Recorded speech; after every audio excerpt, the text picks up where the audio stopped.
Hey, what's going on, guys? It is Deibs, Mr. Crockpot on X. Today we are breaking down my top 10 defensive tackles in the 2025 NFL Draft. Guys, if you love the draft and you want more draft content, you know what to do. Smash that subscribe button. Let's go!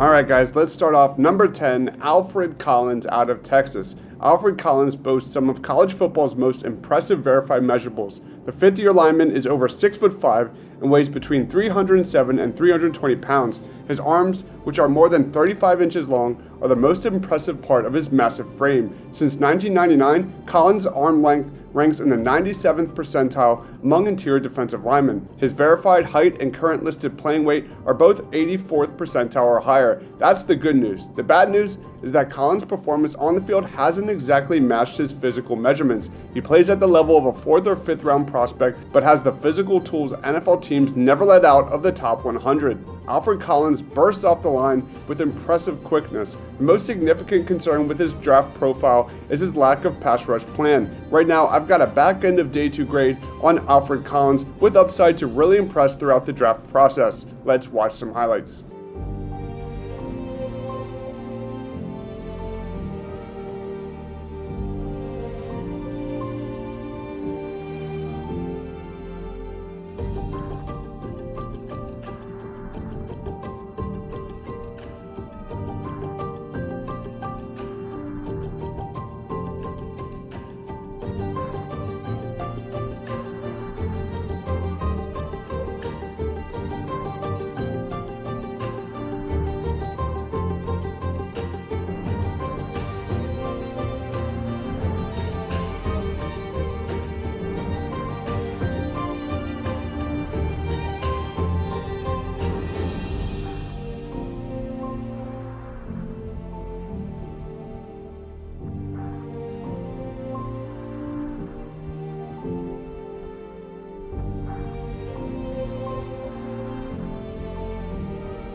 Coming in number 9 in my rankings is Rylie Mills out of Notre Dame. Rylie Mills is one of the more interesting potential draft picks for Notre Dame in 2025. He has all the measurables that NFL teams want in a defensive lineman and even made Bruce Feldman's freak list in 2023. His performance, however, hasn't always matched those measurables. He had 2.5 sacks and 5.5 tackles for loss in 2023 to go along with 47 overall tackles. This season has been completely different, and his numbers have skyrocketed. As a prospect, he's got a big body at 6'5", 300 pounds, and he's an uber athlete. Right now, I've got Rylie Mills pegged as a guy that requires further seasoning at the next level. Clubs prioritizing scheme versatility and developmental traits in the middle rounds will find Rylie Mills an intriguing option, especially those with established veteran D-lines where he can be gradually integrated into the rotation. Right now, I've got a day 2 grade on Rylie Mills. Let's watch some highlights. The junior from Pittsburgh is going to be in there for Croft, the 6th-year man up front.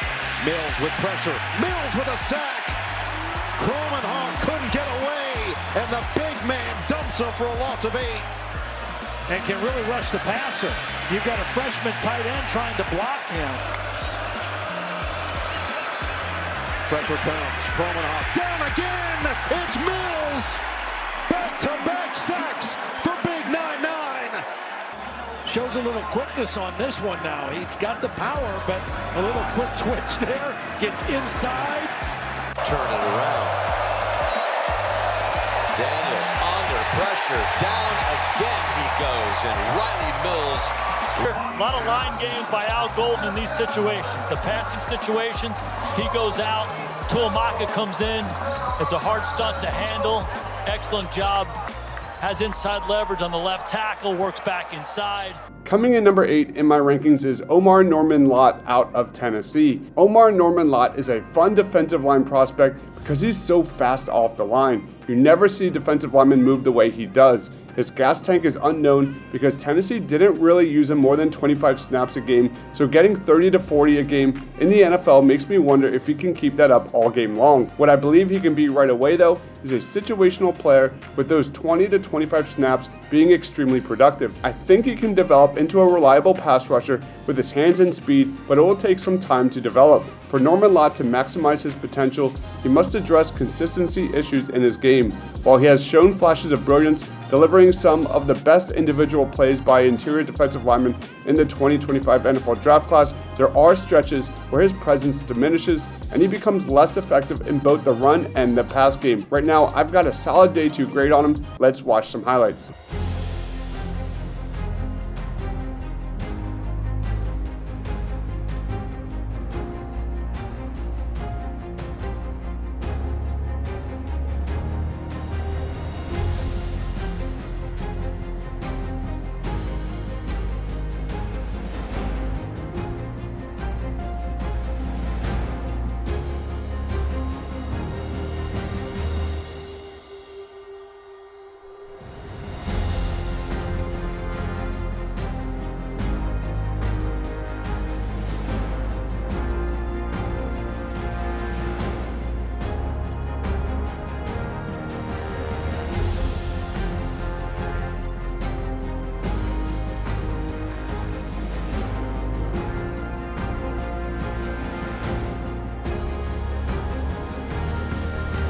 Coming in number 7 in my rankings is Deone Walker out of Kentucky. This is a one-of-one prospect in this class. Deone Walker is an extremely versatile player at 6'7", 353 pounds with 34+ inch arms. He lines up everywhere from nose tackle to 5-tech. He gets off the line quickly and uses his powerful upper body to displace offensive linemen. Walker's twitchy hands attack the blocker's hands and arms to prevent linemen from gaining access to his frame. His pass rush plan includes bull rushes, clubs, club swims, pull swims, and rip spins. When all else fails, Walker is able to latch onto the linemen and pull them off balance to create an opening. Negative-wise, his lower half is much thinner than his upper body. Combined with his pad level, this makes him unreliable at the point of attack despite his incredible size and strength.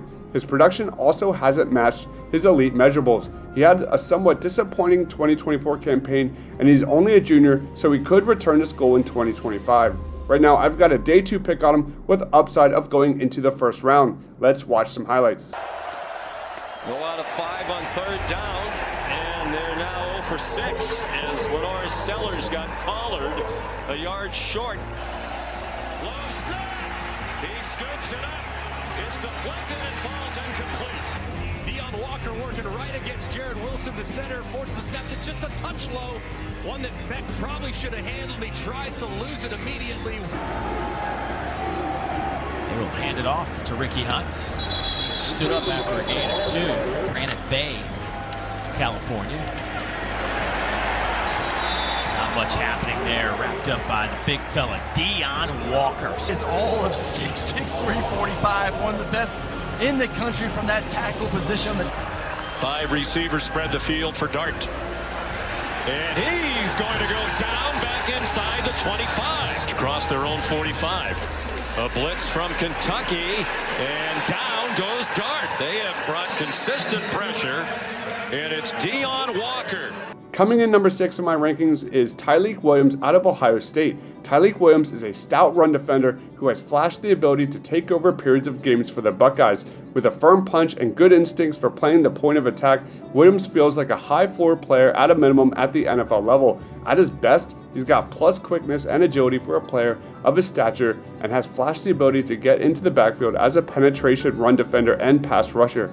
As a pass rusher, he has a surprising twitch for a player of his frame, and some of his older tape shows even more agility and burst, so a team will have to make a decision on a playing way for Williams based on the role they envision him being best at. Right now, I've got a solid day 2 grade on Tyleik Williams. Let's watch some highlights. They are ready to rock today. Dante Dowdell in the backfield, 3rd down and 6.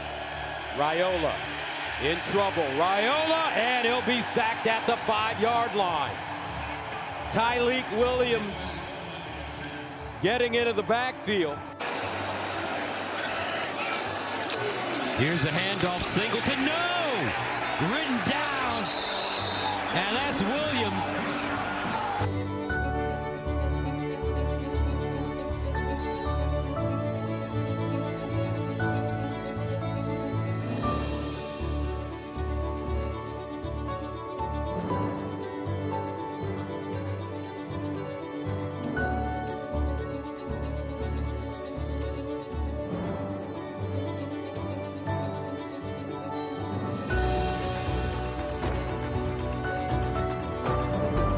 Coming in number 5 in my rankings is TJ Sanders out of South Carolina. From the jump, TJ Sanders offers plus short area quickness for a player who's nearly 300 pounds. He has a few reps every game where he has your jaw drop to the floor. In terms of one-gapping, there aren't many better than TJ Sanders. His short area athleticism is exceptional, as well as his upside as a pass rusher. Sanders is a slippery interior rusher with legit closing speed, which also shows up with his plus alignment versatility. Whether you are an even or odd front team, Sanders brings a lot of value to any NFL squad. He has a tremendous combination of length, twitch, and raw power to project to multiple alignments. He's a weapon for an aggressive front who just needs to show more consistency with his anchor. His hand placement requires improvement, and he could also add more to his frame going forward. In what is an incredibly deep and talented interior defensive lineman class, there aren't many who are more athletically gifted than TJ Sanders. He is smooth, explosive, and versatile. When he's at his best,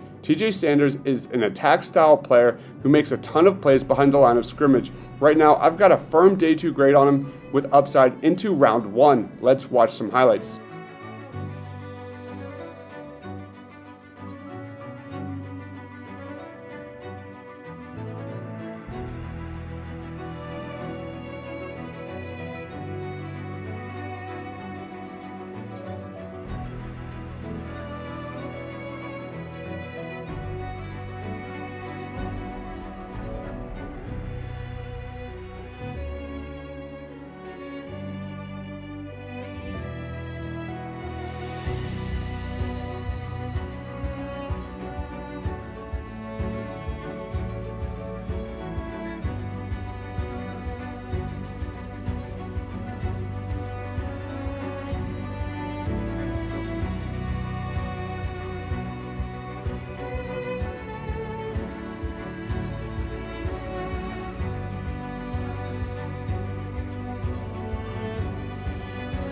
Coming in number 4 in my rankings is Kenneth Grant out of Michigan. Kenneth Grant is a brick house of a human being who offers loads of explosive power in his game. It is impressive to watch him bull rush and collapse the pocket on opportunities in one-on-one assignments as a pass rusher, and it is equally impressive to see him create knockback at the point of attack.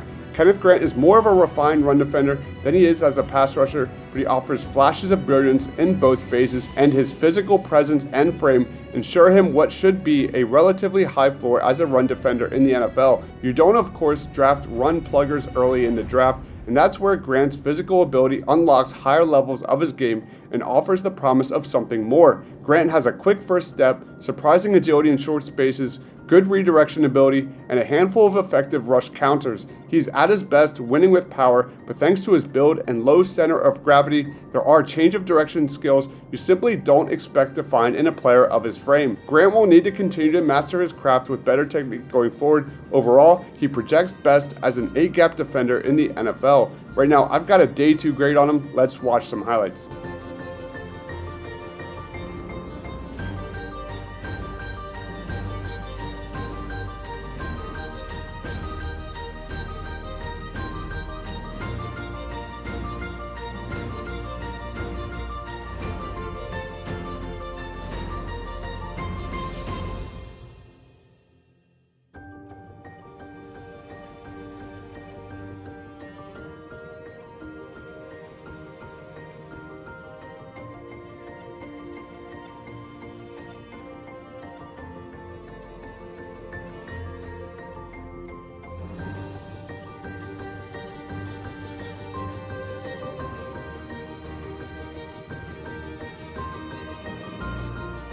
Coming in number 3 in my rankings is Derrick Harmon out of Oregon. Derrick Harmon's leap in play with the Oregon Ducks injects plenty of enthusiasm into his pro resume. This is a player who illustrates enough versatility to be considered a scheme-versatile talent, although there is still room for growth in any future role he absorbs with an NFL franchise. raw quickness is present when playing as a gap shooting penetration player. His length and hand usage showcase the ability to stack and shed blocks at the point of attack, and Harmon's got a number of pass rush counters in his bag to win naturally if left in a one-on-one situation, rushing the passer against shorter sets. His hips show some tightness, which is a limiting factor to how quickly he can redirect at the line of scrimmage. Patient running backs who see the field well should be able to play off his gap declarations. Overall, Harmon projects best as a 3-tech at the NFL level. His movement skills are most impactful when he's playing forward, although he could play as an end in an odd front if he illustrates better technique going forward. Right now, I've got a back end of round 1, early round 2 grade on Derrick Harmon. Let's watch some highlights.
Coming in number 2 in my rankings is Walter Nolen out of Ole Miss. Walter Nolen is a bet-high prospect who is still in the process of learning how to put it all together. He has the ability to wreak havoc on the interior and offers alignment versatility thanks to his plus movement skills. In 2024, Nolen was tied for the team lead in tackles for loss with 14. He was also 3rd in sacks with 6.5 and 5th in total tackles with 48, alongside forcing 3 pass breakups, 3 quarterback hurries, and 2 fumble recoveries. In SEC play, he led all defensive players with 12 tackles for loss. Overall, Nolen has all the tools to be a starter within his first 2 years in the NFL and has Pro Bowl All-Pro potential down the line. Schematically, he's fairly versatile as someone who can line up as a 3-tech in even fronts or play a 4-eye tech in odd fronts. Right now, I've got a top 15, top 20 grade on Walter Nolen. Let's watch some highlights.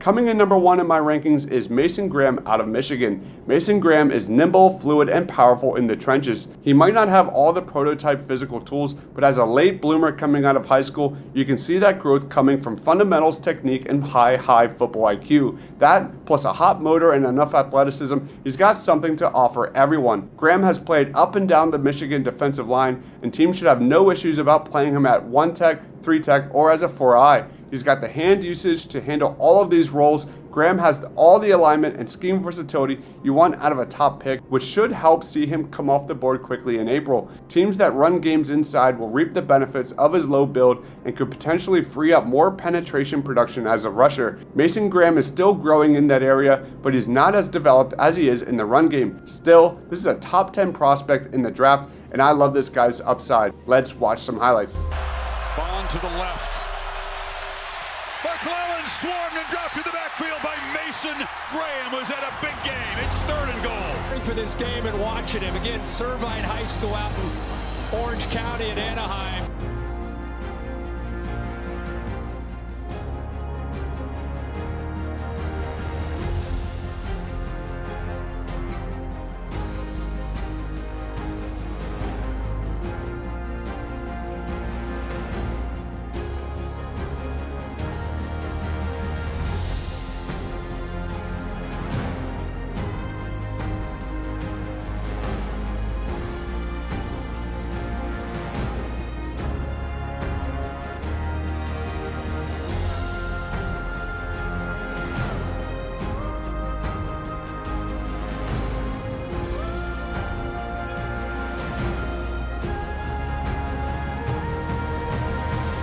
All right, guys, those are my top 10 interior defensive linemen in the draft. Do you agree or disagree with my rankings? Who are your favorite defensive tackles in the 2025 draft? Please let me know down in that comment section below. For everything draft, please be sure to subscribe to Party on Broad. Thank you everyone for watching. Stay awesome.